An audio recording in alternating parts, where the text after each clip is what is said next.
इतिहास का पहला डिजिटल बजट है। इस बजट ने कई इतिहास रचे और प्रधानमंत्री ने कहा कि ये बजट जो है, इस बजट के दिल में गांव है, इस बजट के दिल में किसान है। क्या कुछ है बजट की बड़ी बातें, उन्हीं बिंदुओं पर बात करने के लिए हमारे साथ बहुत ही खास मेहमान हैं। आप सभी का स्वागत है स्पेशल ब्रॉडकास्ट में। मेरे साथ हैं देश की केंद्रीय वित्त मंत्री श्रीमती निर्मला सीतारमण, बहुत बहुत धन्यवाद। और मैं अपने साथ अपने सहयोगी आर सुकुमार जो कि एडिटर हैं हिंदुस्तान टाइम्स के, आपका भी बहुत बहुत धन्यवाद करता हूं इस प्रोग्राम को अंग्रेजी में आगे बढ़ाने के लिए। मेरा पहला सवाल आपसे ये कि सभी लोग कोरोना महामारी के बाद आशंका में थे कि ये बजट क्या कुछ लेकर के आएगा, लेकिन जब आप आत्मनिर्भर भारत के 3 पैकेज के बाद इस बजट पर काम कर रही थी, बजट की आत्मा क्या कुछ आपके हिसाब से है, क्या कुछ करने का प्रयास किया है आपने इस बजट में? इस बजट के दौरान हम पब्लिक एक्सपेंडिचर को बढ़ावा दे रहे हैं, मगर पब्लिक एक्सपेंडिचर को बढ़ावा अच्छे क्वालिटी खर्च करने के लिए कर रहे हैं और अच्छे क्वालिटी खर्च के द्वारा एसेट क्रिएशन के लिए कर रहे हैं। अच्छे रोड बना दो, अच्छा पोर्ट बना दो या अच्छा सुविधा जनता के लिए बना दो, जिसके द्वारा रोजगार भी बढ़ेगी और कोर इंडस्ट्री जो बोलते हैं सीमेंट, स्टील, ऐसे केबल वाला, इलेक्ट्रिसिटी वायरिंग या पावर जनरेशन यूनिट्स या हेवी ड्यूटी मशीनरी, ये सब का डिमांड बढ़ेगी। इन सब का डिमांड जब बढ़ेगी उसमें एम्प्लॉयमेंट बढ़ेगा और जब एम्प्लॉयमेंट बढ़ेगा जनता के हाथ में पैसा तुरंत आएगा। हमें पूछा जाता है कि नहीं, इंफ्रास्ट्रक्चर के खर्च करने में 5 साल लगेगा, 5 साल प्रोजेक्ट कंप्लीट करने के लिए लगेगा, मगर जॉब तो तुरंत मिलेगा।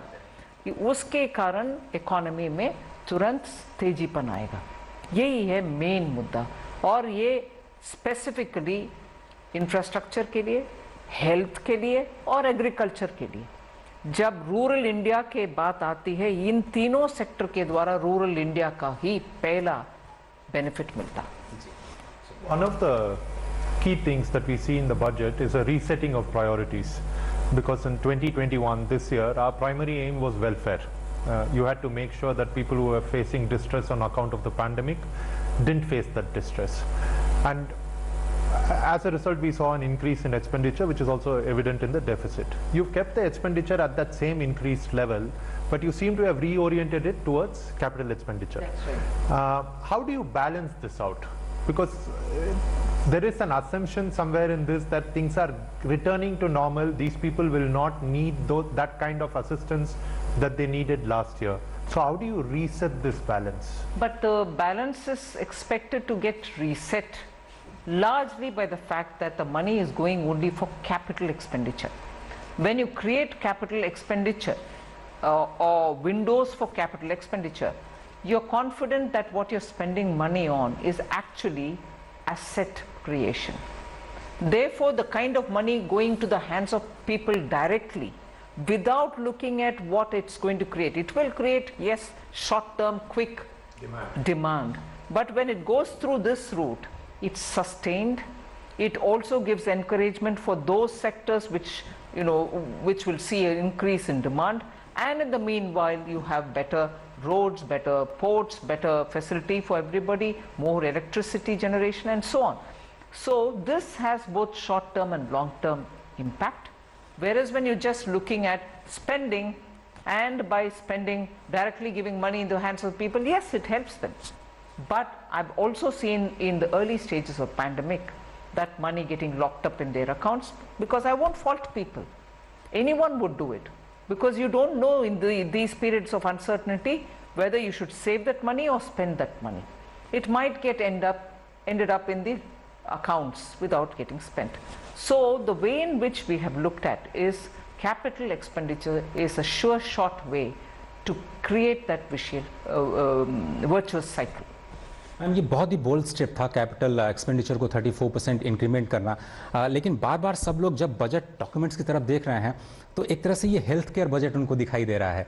कोरोना के बाद आपको क्या ऐसा लगा कि आप ये जो 137% की बढ़त आपने की है, हेल्थ पे जो फोकस है, ये खर्च कहाँ कहाँ पे होगा और क्या वाकई आप हेल्थ के मामले में सुपर पावर बनाना चाहती हैं भारत को? हाँ, ज़रूर हेल्थ के मामले में जनता को सुविधा पहुंचाने के लिए जो इंस्टीट्यूशंस गांव के स्तर पर, ब्लॉक के स्तर पर, पंचायत के स्तर पर होना है, उन सब को अभी पैसा मिलेगा।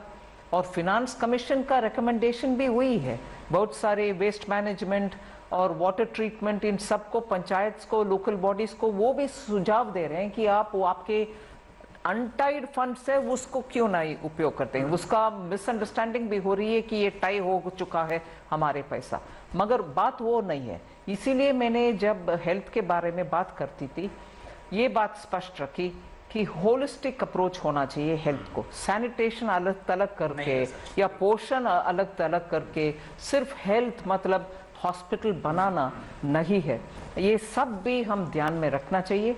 इसीलिए पोषण का भी खर्च, इसके बारे में बात करने के समय उसको भी इसमें जोड़ा मैंने। और ब्लॉक स्तर पर क्रिटिकल केयर का हॉस्पिटल्स हमारे पास नहीं है, वो ले आना है। फिर जैसे आपको याद होगा, ये लॉकडाउन के शुरुआत में ये कोविड का टेस्ट करने का हमारे पास सिर्फ 2 लैब्स थे।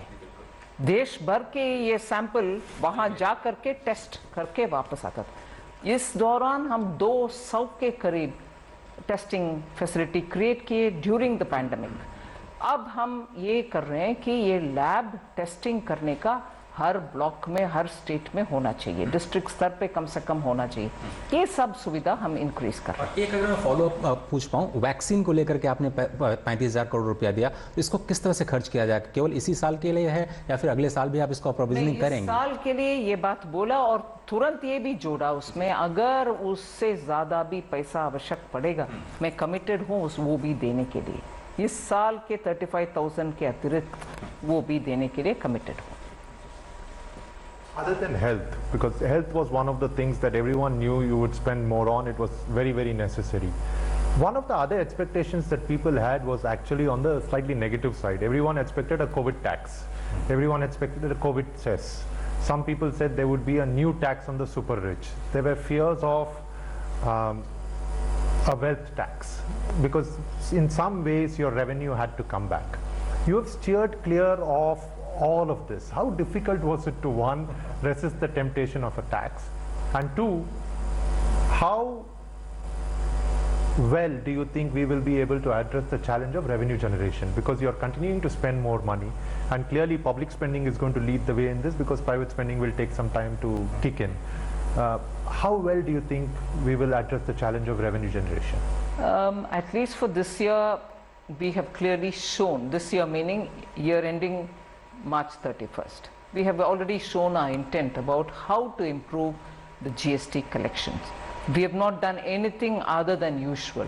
Only we made a conscious attempt by using artificial intelligence and big data to plug the loopholes. And as a result, you see the compliance is improving. The false and fake bills which were being used for refunds have all stopped. And even more, people see the point in complying rather than any bad temptation among few people to evade. So that is on the one side. On the other, I have also made it very plain that disinvestment, asset monetization are both going to take top priority. Asset monetization from utilizing all those idle assets which are lying, which cannot really help the economy, are going to have to be monetized. So we are pushing on asset monetization on the one hand, and on the other looking at better revenue collection. With these two, we think we'll be able to realistically achieve the targets we have given ourselves. But on the tax rise, I have been very clear from the beginning, meaning even when the Atmanirbhar announcements were being made, and also when many other country examples were quoted to me, I would quote back an example of a country, and I'm not taking the name here, of a country which spent more than 15% of its GST for giving stimulus, but came at the end of it in December to say they may look at a comprehensive tax increase across the board. That is the point at which I've started saying that we've not even thought in those lines. And today we are showing that that has not been on the board ever. So you weren't tempted by No, the tax? not at all. Sorry, just one quick follow-up on the tax thing, because one of the things you've done is this agricultural infrastructure and development cess, the AIDC, which has created a stir of sorts. Can you just tell us about it? Is this on top of the... No. See, I'll start with an example. Assume there is an item or a commodity in which we had put a 12% basic customs duty. What I've done is to bring down the customs duty, say to 7%. And on that, I've added, let us say, for example, a 3% this AIDC, which eventually means the customer or the consumer or the importer is going to pay 10% only and not 12.5. To him, it's a reduction in the overall BCD that he paid, although he is now paying a BCD and an AIDC. I've only made sure that the duty is brought down substantially, from which I get also, by adding the cess, a certain amount dedicated for agricultural infrastructure, and this, end of the day, if anything, should retain the price, if not bring it down, but it cannot increase the ultimate burden on the importer. That was clear formulation with which we've gone through, and therefore there is nothing in this which will burden the person who's importing and paying the basic customs duty. Similar with petrol and diesel also. People have already started talking, I'm told, that oh my God, they have put the cess on this also. Not at all. There is a component in the additional surcharge which the Government of India, additional excise duty which the Government of India imposes, which is purely for central government. It doesn't become a part of the devolution. On that, we've brought the cess down, extra excise duty down, and added the cess to it. It is not going to increase the fuel price on this score at all. If it gets increased because of the oil companies, I don't know that, because that is purely a market-based operation with the oil market companies. But my cost is on the additional excise duty, which is a purely central government business. So you're basically splitting and you're Taking a it. carve-out for only agricultural infrastructure. Otherwise, the duty would go into the consolidated fund, and that's the end of the story.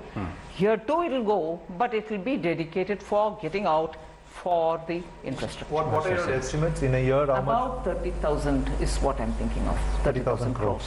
वित्त मंत्री जी, पिछले साल के budget में हमने देखा था कि आपने एग्रीकल्चर या खेती बाड़ी के लिए 16 सूत्रीय कार्यक्रम की घोषणा की थी।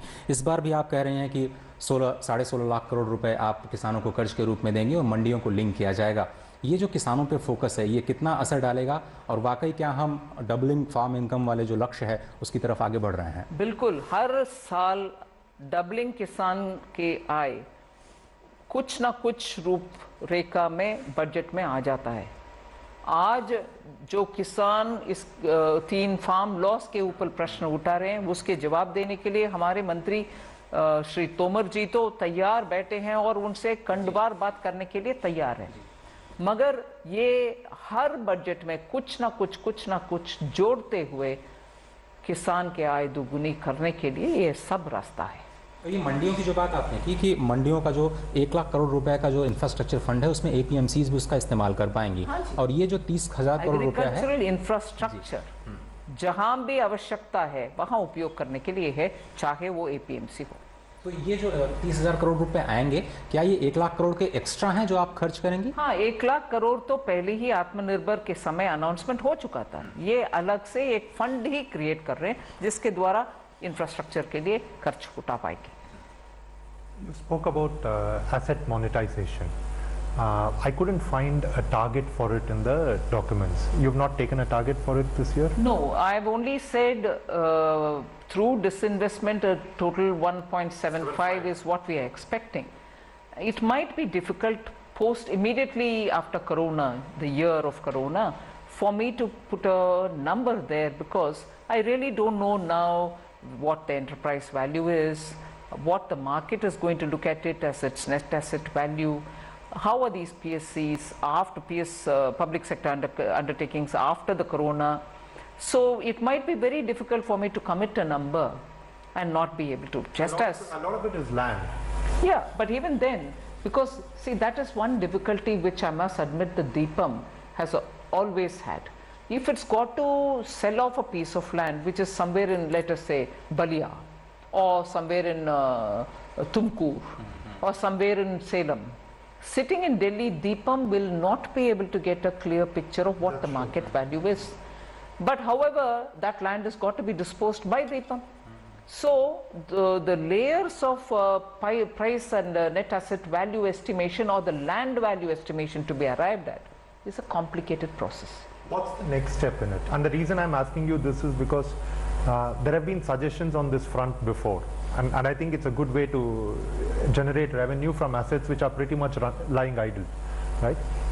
But what is the next step to make sure that it gets done? We are giving ourselves a time-bound push within the ministry. We have not declared the time-bound calendar otherwise, because I do remember in July budget of 19 for me to have given a big number, and due to the market being a bit tepid, I couldn't even get going with it. End of the day I was questioned saying, but you did give this number, you have not. But the matter remains there that market also and the kind of sentiments which prevail in market also determine how you're able to succeed in your disinvestment plan. Question on the LIC IPO. That number has also not been figured Not in? yet, because LIC will have to be internally also. They have to get their books and systems all proper. Structure it a little bit. We've already appointed somebody. But it will be in 21, 22, Yes, yes. the IPO? Yes, But you've not decided on the quantum? And not yet, because I've appointed a committee, not a committee, a set of professionals to look into LIC for these reasons. Because many of the things which they have to do being in a marketplace, they haven't done because they've been... This would mean a significant addition to your revenue, right? Because this That's right. LIC number is not part of the disinvestment But number. anyways, that is a LIC number. तो अगर इस budget पे जो फौरी तौर पर जो प्रतिक्रिया आ रही है वित्त मंत्री जी, वो कहा जा रहा है कि बहुत ही बोल्ड बजट है, बहुत ही पारदर्शी बजट है, और इस शब्द का इस्तेमाल खुद प्रधानमंत्री जी ने भी किया। तो जब आप अपने फिस्कल डेफिसिट के नंबर्स बता रही थी, देश और दुनिया के निवेशकों को आपके मन में क्या था, और इन एस्टिमेट्स को सामने रखते हुए आप क्या बताना चाहते हैं? आपका संदेश क्या है निवेशकों के लिए, बिजनेस कम्युनिटी के लिए, अर्थशास्त्रियों के लिए? ये स्पष्ट है कि ये सरकार रिफॉर्म के रास्ते पर चलेगी, आगे बढ़ती रहेगी, और पार्लियामेंट्री सिस्टम में जो टाइम लगता है इन विषयों में, उस टाइम को मान्यता देते हुए हम बोल रहे हैं कि इन सभी डिसइन्वेस्टमेंट हम करेंगे। और ये डिसइन्वेस्टमेंट एस एंड व्हेन की तरह नहीं है, एक public policy meaning public enterprise policy, central public enterprises का डिसइन्वेस्टमेंट करने का पॉलिसी ही हमने सामने रख लिया, और उसमें बेयर मिनिमम ही सरकार के पास रहेगा, बाकी सब डिसइन्वेस्टमेंट करेंगे उचित समय पर हर एक को। ये सब कहना इसलिए कि ओपनली बाहर ये विषय आना चाहिए कि ये सरकार नी जर्क पॉलिसी नहीं करती है, लॉन्ग टर्म स्टेबिलिटी होना चाहिए, लॉन्ग टर्म रास्ता मालूम होना चाहिए इन्वेस्टर्स को, क्या ये रास्ते पर ये सरकार चलेगी कि नहीं चलेगी, क्योंकि ये पॉलिसी है। और हर एक साल एक लिस्ट हाथ में रखते हुए एक डिमोनेटाइजेशन एसेट मोनेटाइजेशन करेगी, और ये भी करेगी डिसइन्वेस्टमेंट। ये सब कहने में प्राइवेट इन्वेस्टमेंट जो भारत में करने लायक लोग हैं उनके मन में भी स्पष्टता आएगी, वो पार्टनर चाहिए विदेश से ले आएंगे और इन डिसइन्वेस्टमेंट में पार्टिसिपेट भी करने का एक मौका है। जब आपने नंबर दिया कि अगले साल 6.8, इस साल 9.5, मतलब आपको क्या घबराहट नहीं हो रही थी कि इतने बड़े नंबर्स को देख के इन्वेस्टर्स क्या सोचेंगे? नहीं, इन्वेस्टर्स स्पष्टता चाहते हैं, इन्वेस्टर्स क्लैरिटी और सर्टेनिटी चाहते हैं।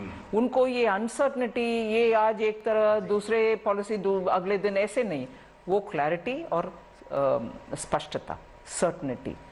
अनसर्टनिटी वरीज इन्वेस्टर्स, उसको एड्रेस करने के लिए ही हम पॉलिसी भी ले आए और उसके रास्ते भी बोले फिस्कल डेफिसिट का।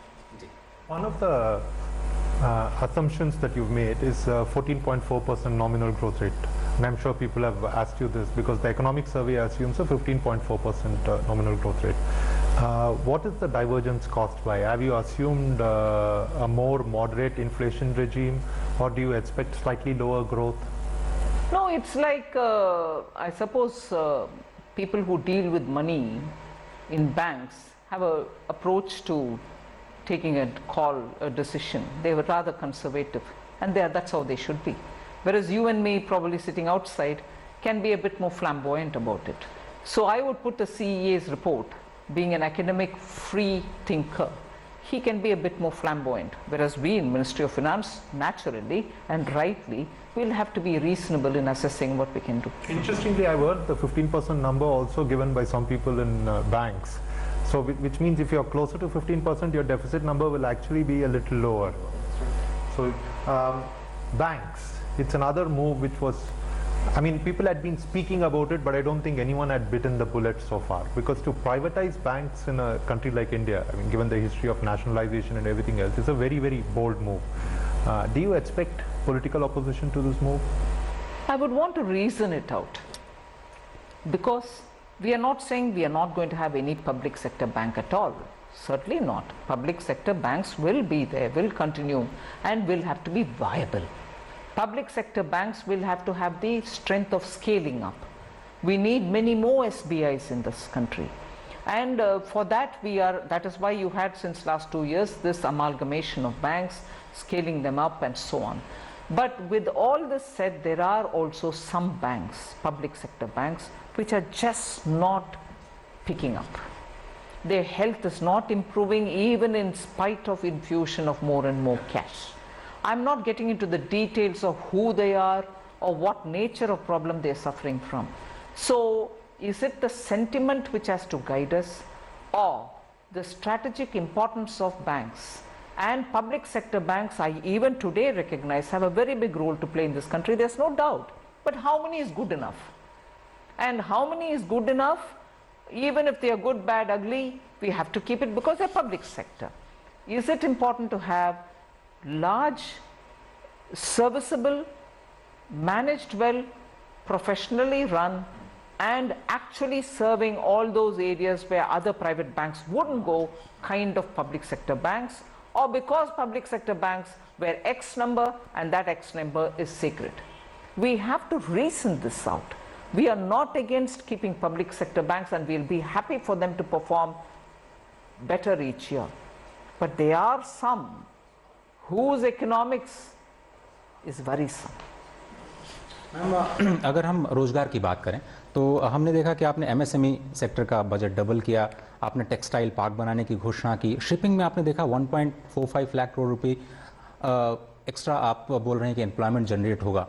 आपके हिसाब से वो कौन से सनराइज सेक्टर से हैं जो कि बजट रोजगार के हिसाब से उन पर फोकस करता है? रोजगार सृजन का कितना बड़ा भरोसा आप देश को दे सकती हैं? ये सनराइज सेक्टर्स का ही नाम हमने चैंपियन सेक्टर्स दे करके उनको पीएलआई दे रहे हैं, उनका लिस्ट भी दे चुके हैं और 13 एक लिस्ट आया है। अभी एक अच्छा सा उदाहरण आपने बजट स्पीच से निकाला, शिपिंग। आपको मालूम है कि विदेश में जितने भी और समुद्र में जितने भी शिप्स हैं, उनमें ज़्यादा से ज़्यादा मैरिनर्स जो होते हैं वो या तो फिलीपींस से या भारत देश से, और उनका ट्रेनिंग तक आप भारत में दे नहीं सकेंगे, क्योंकि इंटरनेशनल कानून के अनुसार जिस देश का फ्लैग बेयर करने वाले शिप है उनमें ही ट्रेनिंग होना है। भारत का फ्लैग लेकर के भारत इन्वेस्टर्स भी शिप अभी नहीं रखते हैं, क्योंकि कुछ प्रॉब्लम्स है कंप्लायंस का। इसीलिए उस सेक्टर को थोड़ा सुविधा देने के लिए हमने ये अनाउंसमेंट किया, जिससे शिप्स विद इंडियन फ्लैग्स भी होंगे, और जब इंडियन फ्लैग्स के साथ शिप्स हैं, आप आपके युवकों को ट्रेनिंग दिला सकते हैं और फिर वो इधर ही से मरीन लाइंस में मरीनर्स के नाते काम भी कर सकते हैं। उससे हमारे देश का युवा जो अभी विदेश में जाके ट्रेनिंग पा रहे हैं और विदेश का शिप्स में उसके बाद जॉब कमा रहे हैं, और अच्छी तरीके से विदेश में भी बोलते हैं लोग, आपके मरीनर्स आर वेरी गुड, वो ट्रेनिंग क्यों हम इधर ही नहीं दें? Flagging of Indian ships is required, उसके लिए हम घोषणा की है, जिससे जॉब्स में असर पड़ेगा और आपके शिपिंग लाइंस, सरकार इतने सारे फ्यूल खरीदती है और बहुत सारे ऐसे इश्यू कॉन्स्टेंटली विदेश से ले आते हैं, उसके लिए हमारे अपने शिप में, कंटेनर शिप में ले आना बेहतर है कि नहीं, इसीलिए पॉलिसी। मेगा टेक्सटाइल पार्क के पीछे क्या आपकी सोच है? क्योंकि हमारी कैपेसिटी विदेश में एक्सपोर्ट करने का ताकत पहले था। इनफैक्ट हम विदेश के मापदंड एक है ग्लोबल ट्रेड में अगर आप 15% शेयर तक पहुंच गए उस आइटम में, चाहे गारमेंट हो गारमेंट, फैब्रिक हो फैब्रिक, या ब्लू डाइड रॉ है तो रॉ, ऐसे हर एक का उनके अपने ग्लोबल शेयर में 15% तक आप रीच कर दिया तो आपको ये जीएसपी बेनिफिट वगैरह भी नहीं देते क्योंकि आपको रिकॉग्नाइज करते हैं you become strong in that sector. हम उस हद तक टेक्सटाइल में थे एक जमाने, बीच में पता नहीं क्या हुआ, हमारे सेक्टर इतना वीक पहुंच गए, उस स्तर पर पहुंच गए। अभी हम उसको वापस उस स्टेज में ले चलने के लिए ही ये मेगा टेक्सटाइल पार्क का घोषणा किए हैं 3 साल के अंदर। Quick question on jobs, just to close the loop. Although there has been a sequential recovery across many parameters, one of the areas where there hasn't really been an increase is employment. There are still a significant number of people who are out of jobs, who lost their jobs during the pandemic.